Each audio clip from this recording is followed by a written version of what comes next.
couple in Golden scammed out of nearly $140,000 through a sophisticated phishing scam. The question now, can Chase Bank help them recover their money? By the time a Jefferson County man realized that the Chase Bank fraud team that he was talking to was actually the scammers themselves, he was out more than $137,000. Yeah, problem solver investigative reporter Rob Lowe spoke to the FBI. The couple scammed and Chase Bank about a fraud so clever that it could happen to any of us. One phone call, 11 wire transfers, and $137,000 vanished into accounts overseas. And here is the part that will keep you up tonight. Just wake up and start all over again to try to accept that all our money's gone. And I'm not hopeful at this point in the journey that we're going to see any of it again. The number that called this couple matched the exact number their own bank branch gave them. The scammers were not pretending to be the bank. They had become the bank in every way that mattered. And by the time this couple in Golden, Colorado realized the Chase fraud team they had been speaking with for days was actually the criminal operation, draining their life savings, there was nothing left to protect. If you have a bank account, a phone, or anyone in your life over the age of 50, you need to hear exactly how this happened, because the same trap is waiting for thousands of people right now. And if this video helps even one person recognize the warning signs before it is too late, then we have done something meaningful here. So subscribe to this channel right now and turn on notifications, because we break down these scams every week, and knowledge is the only defense that actually works. The wife of the victim said something that has stayed with me since I first read this case. She said, quote, "Every day we just wake up and feel like we are living kind of a nightmare right now," end quote. And that is not an exaggeration. That is the reality of waking up every single morning knowing that decades of work, the money set aside for medical bills, for retirement, for the quiet assurance that ordinary days would remain ordinary. I reached out to my business partners and asked if they had initiated a wire. They had not, so I then called the bank branch to see if they could see any activity on my account. All of it is gone because someone on the other end of a phone line decided that stealing was easier than earning. This case reveals something deeply uncomfortable about modern fraud. The people most likely to be victimized are not careless or gullible. They are often the most cautious, the most diligent, the ones who do exactly what we are told to do. Pause before reacting. Verify through official channels. Contact your bank directly. And the scammers know this. They have built entire systems designed to exploit trust, to weaponize the very instincts that are supposed to protect us. And when the target is a senior or a retiree, someone who has spent a lifetime being responsible with money, the betrayal cuts even deeper. Because it is not just theft, it is a violation of everything they believed kept them safe. The timeline of this case begins on an ordinary day in Golden, Colorado, which sits in Jefferson County just west of Denver. Scott, whose last name has been withheld from public reporting to protect his privacy, received a text message on his phone that appeared to come from Chase Bank. The message asked a simple question.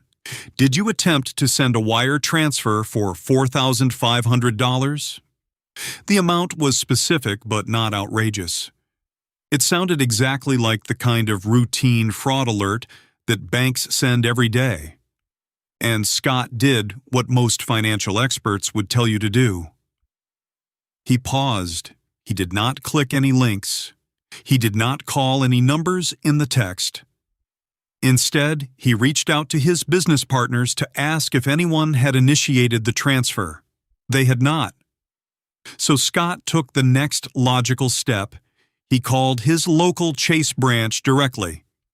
And here is where the sophistication of this scam becomes terrifying. The branch confirmed there was suspicious activity and provided Scott with what they said was the number for the Chase fraud department. Within seconds of Scott acknowledging the original text, in indicating that no, he had not authorized any wire transfer. I acknowledged the text that came through, said no, we did not initiate this wire. Got a text back immediately saying somebody from the Chase fraud team will be in contact with you. A second text arrived stating that someone from the Chase fraud team would be contacting him shortly. Less than 30 seconds later, his phone rang, and the caller ID displayed the exact number his own bank branch had just given him. The voice on the other end was professional, calm, and deeply knowledgeable. They referenced Scott's accounts by name. They knew his balances. They knew which accounts were personal and which were tied to his business. This level of detail eliminated any reasonable doubt. How could a scammer know all of this? Surely only the bank itself would have access to this information. And that assumption, which any reasonable person would make, became the foundation of everything that followed. At one point during the process, Scott grew uneasy. Something felt slightly off. So he hung up and attempted to call Chase through a different official number. But here is what happened. The legitimate Chase representatives he reached could not see any ongoing fraud case. They could not view the notes or alerts he had been discussing moments earlier, and before Scott could make sense of this confusion, I even called the Chase line because the phone number dropped, and I called the Chase fraud line, and I was frustrated with actual Chase because they couldn't see the conversations that were happening. And within a minute, the people that were scamming us actually called back, and I'm like, great, these people know what they're talking about. I'm going to go back to this call. his phone rang again. Same number, same caller, same sense of urgency. And Scott returned to the call, believing the disconnect was simply an internal communication issue at the bank, not an elaborate deception designed specifically to keep him on the line. The scammers already possessed critical information, but what they needed was authorization. A one-time passcode was sent to Scott's phone. It looked identical to codes he had received many times before for legitimate banking actions. And the person on the phone told him the code was required to stop unauthorized transfers that were allegedly already in motion. Scott read the code aloud, and that single act opened the door to everything that followed. What happened next unfolded over days, not minutes. The scammers did not drain the accounts in one transaction. They guided Scott step by step through 11 separate wire transfers, 2 from personal accounts and 9 from business accounts. Each transfer was framed as a protective measure, a temporary relocation of funds necessary to secure money that was allegedly already under threat. The amounts were broken into pieces that felt manageable, each one presented as a corrective action rather than a loss. Scott was coached on what to say if bank staff asked questions.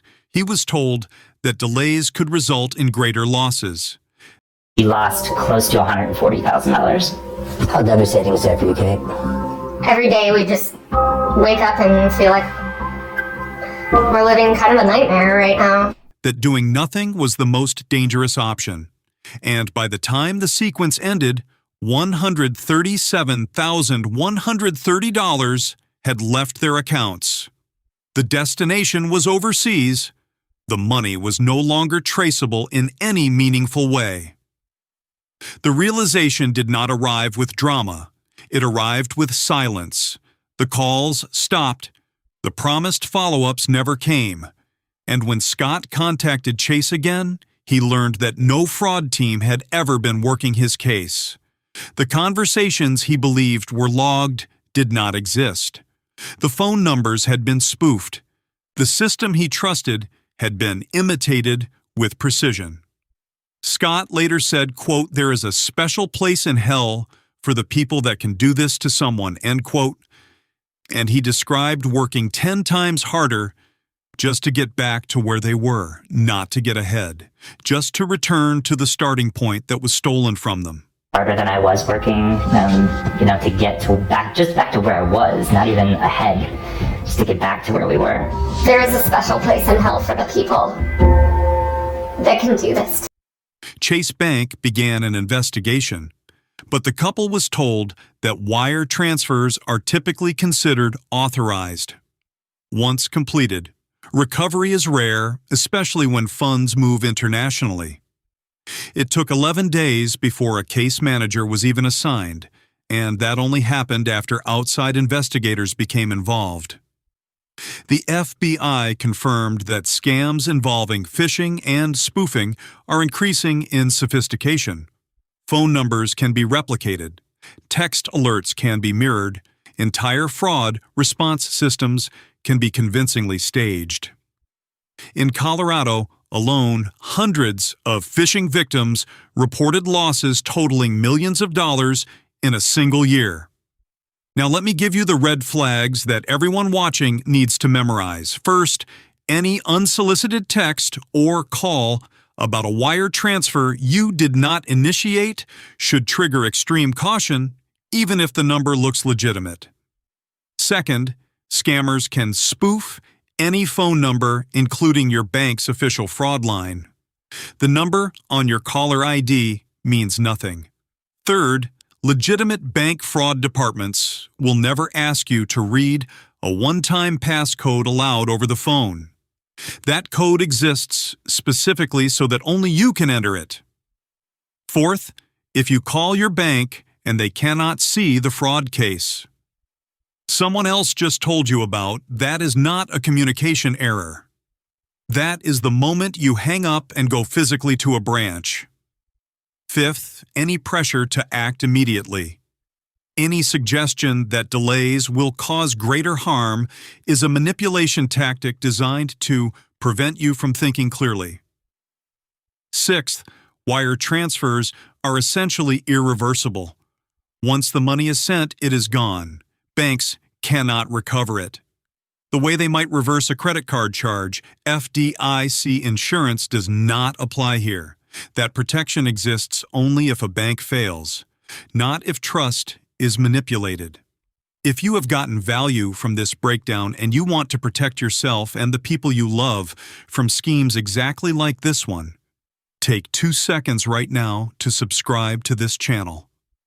We investigate these cases every single week because the more people understand how these scams actually work, the harder it becomes for criminals to keep succeeding. For Scott and his wife, the money may never return.